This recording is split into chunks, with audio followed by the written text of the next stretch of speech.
மச்சம் ஒன்ன பார்த்து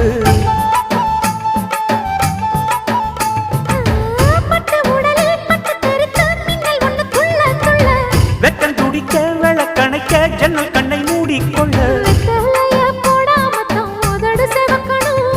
10 நாள் கழிச்சு தாண்டி கதவை திறக்கணும்.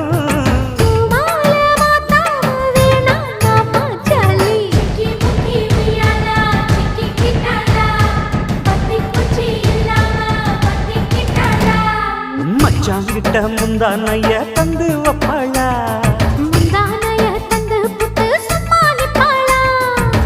பல நாள் பசி இருக்கு விருந்து வப்பாளா.